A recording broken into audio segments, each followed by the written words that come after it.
21 اکتوبر کا دن گزر چکا ہے. نواز شریف خیر و عافیت کے ساتھ پاکستان پہنچ چکے ہیں. یہاں سے جب گئے تھے اس وقت ان کی حالت کچھ ایسی تھی کہ یوں لگ رہا تھا کہ ابھی گئے اور ابھی گئے، لیکن وہ بحفاظت لندن پہنچے. 4 سال انہوں نے قیام کیا، دنیا کے مختلف ممالک کے دورے کیے، لیکن پاکستان نہیں آئے. اس کے بعد 16 مہینے ان کے بھائی کی حکومت رہی، چھوٹے بھائی کی حکومت رہی، پھر بھی وہ پاکستان نہ آئے. وجہ کیا تھی کہ ابھی تک کوئی ایسا قانون پاس نہیں ہوئے تھے جس سے ان کی سزائیں ختم ہو سکیں، ان کا لوٹا ہوا پیسہ، حرام کا پیسہ حلال ہو سکے، اور جو انہوں نے پاکستان کے اندر لوٹ گھسوٹ کی ہوئی ہے اس کے کیسز بند ہو سکیں. تو جلسہ بھی ہو چکا لاہور کے اندر. کہا جاتا ہے نون لیگوں کی طرف سے کہ یہ بہت بڑا جلسہ تھا. اس کے کچھ فیکٹس ہیں، فگر جو حقائق ہیں وہ آپ کے سامنے رکھوں گا. جو کل کے جلسے میں لاہور کے اندر مختلف جگہوں سے خبریں سامنے آئی ہیں، ان کے مطابق جھنگ ٹوبہ ٹیکسنگ شور کوٹ سے باقاعدہ مزدوروں کو 2500 روپے دہاڑی پہ لایا گیا اور کھانا بھی دیا گیا. وہ مزدور جو 700-800 یا 1000 روپیہ دہاڑی کے لیے سارا دن مشقت کرتے تھے، ان کو 2500 روپے دہاڑی پہ لایا گیا. یہ بات کی بات ہے کہ ملا یا نہیں ملا، باقی ان کے وہاں پہ لالچ دیا گیا کہ آپ کو گاڑی پہ لے کے جایا جائے گا، 2500 روپے دہاڑی دی جائے گی، اس کے بعد آپ کو کھانا دیا جائے گا.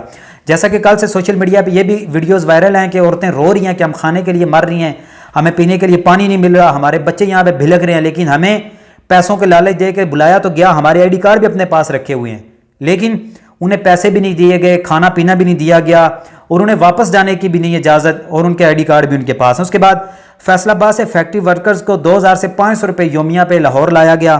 اکاڑا کا ریٹ 2000 سے 3500 روپے کے درمیان تھا. شیخو پورہ، قصور، ویاڑی، ملتان، کبیر والا، لیا، بکر اور گجرانوالہ سے بھی یہی کہانی سامنے آئی کہ 2000 سے 3000 یا 3500 روپے تک کی دہاڑی پہ لوگوں کو وہاں پہ لایا گیا. جیسے کہ سوشل میڈیا پہ بہت سارے لوگ یہ ویڈیو وائرل ہو رہی ہے کہ ایک لڑکا کہہ رہا ہے کہ مال کھانے آئے ہیں، پیسہ کھانے آئے ہیں، 2500 روپیہ پر ہیڈ کے حساب سے آئے ہیں، اور نعرہ ہم لگاتے ہیں. وہ کہتے ہیں ووٹ جو ہے وہ عمران خان کا، جو کھانا ہے وہ ان کا نواز شریف کا. تو اس کے بعد آ گیا کہ جنگ کے ایک پرنسپل صاحب جو ہیں وہ انہوں نے اپنے ایم پی اے کا ٹکٹ حاصل کرنے کے لیے 2 بسیں بھر کے ہزاروں روپیہ اسٹوڈنٹوں کو دیا کہ میرے ساتھ چلو، اور باقاعدہ ملازمین کو دھمکیاں دیتا رہا کہ جو میرے ساتھ نہیں جائے گا اس کو سوموار کے دن سے میرے کالج سے چھٹی، یا اسٹوڈنٹ جو نہیں جائے گا اس کے خلاف بھی سختی کی جائے گی. یہ پاکستان کے جو موجودہ شیر صاحب ہیں، جو لندن سے 4 سال کے بعد پاکستان واپس پہنچے ہیں، ان کا جلسہ کامیاب بنوانے کے لیے ادارے بھی ان کے ساتھ تھے، ان کے حساس اداروں کے لوگ سول کپڑوں میں ان کے وہاں پہ موجود تھے جلسے کے اندر. ان کے جلسے کے اندر سمجھ لیں کہ پاکستان کے سرکاری ملازمین جو ہیں وہ بھی موجود تھے. اس کے علاوہ پولیس اہلکار بھی سول کپڑوں میں وہاں پہ موجود تھے. ہر کرسی کے ساتھ جھنڈا لگایا ہوا تھا، ہر کرسی کے ساتھ لائٹ لگائی ہوئی تھی تاکہ زیادہ سے زیادہ لوگ نظر آئیں. اس کے بعد جو کبوتر اڑائی کی ایک رسم ہوئی ہے، کبوتر اڑائی، وہ میاں صاحب نے کبوتر اپنے ہاتھ کے اوپر رکھا، وہ کبوتر اڑ ہی نہیں رہا تھا. اسے اتنا انس ہوا اپنے قائد کے ساتھ کہ 4 سال بعد قائد لاہور میں تشریف لے کے آئے ہیں. یا تو اس کا کوئی بقایا تھا نواز شریف کی طرف، تو یا اسے محبت تھی، وہ نہیں اڑ رہا تھا. پھر نواز شریف صاحب نے اسے پتہ نہیں کیسے کر کے اڑا دیا، بس اڑا دیا. اس کے بعد کل کے جلسے میں جو مزیدار چیزیں ہیں وہ یہ ہیں کہ نواز شریف صاحب جب سٹیج پہ پہنچے، مریم نواز صاحبہ نے ان کے گلے ملی، بوسہ کیا اور رونے لگ گئی، اور پھر ان کے قدم بھی چومے، پتہ نہیں چومے یا ہاتھ لگائے یا چھوئے، جو بھی کیا. اچھا، ان کے ساتھ کھڑی ہوئی مریم نواز رو رہی ہیں اور اپنی آنکھیں صاف کر رہی ہیں، تو مریم اورنگزیب صاحبہ جو ہیں وہ صرف ٹیشو نکال کے دے رہی ہیں، یہ لیں جی مالکن، یہ ٹیشو لیں اور اپنی آنکھیں صاف کریں. اور ان کا باپ لندن سے 4 سال بعد پاکستان آیا دوائی لے کے، وہ دوائی والا پتہ نہیں بکسا کس نے اٹھایا ہوگا، تو وہ مریم اورنگزیب کیوں رو رہی ہیں یہ کسی کے سمجھ میں نہیں ہے. سوشل میڈیا پہ اس حوالے سے بھی سوال اٹھ رہے ہیں. اس کے بعد جو ایک خاص بات ہے وہ کل کے جلسے کی یہ ہے کہ بہت سارے لوگ جو ہیں وہ استحکام پاکستان کے حوالے سے پریشان تھے کہ یہ جماعت کہاں سے آئی، کیسے آئی. دیکھیں، یہ جماعت جس نے بنائی ہے اس نے کہا ہے کہ کل آپ نے نواز شریف کے جلسے میں جانا ہے. ہیلی کاپٹر استحکام پاکستان کا استعمال ہوا، اون چودھری استقبال کرنے کے لیے وہاں پہ پہنچا.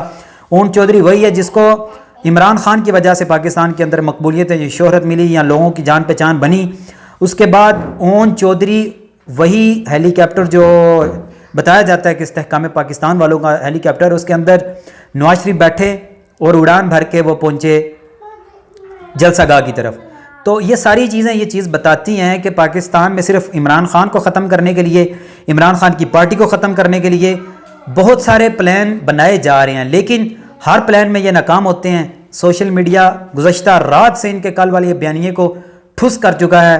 کوشش یہ کرتے ہیں کہ ہم بیانیہ سیٹ کریں لیکن ناکام رہتے ہیں. لیکن کیا کرنا ان کا یہ کسی کو نہیں پتا. کل کے جلسے کے اندر نواز شریف صاحب نے ووٹ کو عزت دو کا نعرہ نہیں لگایا. انہوں نے یہ نہیں کہا کہ میں ڈیل کر کے نہیں آیا, میں عوامی طاقت کے لیے آیا ہوں.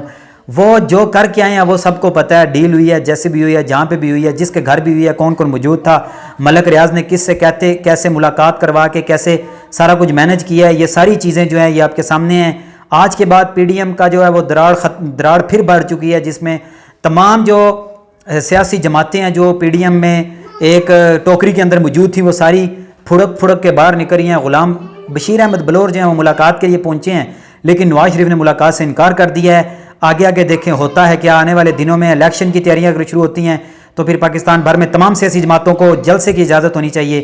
آپ دیکھتے ہیں کہ آنے والے وقتوں میں میاں نواز شریف کون سا ایسا بیانیہ سیٹ کر کے لوگوں کی محبت حاصل کرتے ہیں جس سے وہ الیکشن میں اتر سکیں, یا اسی طرح جس طرح وہ آج سے 30 سال پہلے یا 40. اچھا اسے ایک اور مزے کی بات, وہی جو عمران خان نے کہا تھا کہ ذہنی گروتھ ان کی بہت کم ہے. ذہنی گروتھ ایسی 10% ہے کہ 1990 سے 2023 تک میاں صاحب نے لوگوں سے پوچھا کتنا بنتا ہے, لوگوں نے کوئی نہیں جواب دیا. لیکن پھر میاں صاحب نے خود ہی جیب میں سے پتہ نہیں کیا نکالا اور حساب کر کے بتایا 23 سال 1990 سے 2023 23 سال. یہ آپ کی ذہنی گروتھ ہے, یہ آپ کا لیول ہے, یہ آپ کا ایجوکیشن لیول ہے, یہ آپ کی تعلیم ہے, یہ آپ کا سوچ بوجھ ہے, یہ آج کی سمجھ بوجھ ہے آپ کی. اور آپ بنے پھرتے ہیں امت مسلمہ کا لیڈر. آنے والے وقتوں میں آپ کو پتہ چلے گا کہ پاکستانی اس وقت یہ عہد کر چکے ہیں کہ ہم نے موروثی سیاست کو دفنانا ہے اور اپنے لیے اپنے علاقے سے ایک نیا اور سمجھدار پڑھا لکھا اور اچھے اخلاق کا مالک لیڈر انشاءاللہ اور اچھا اخلاق کا مالک ہی اپنا سیاستدان چننا ہے.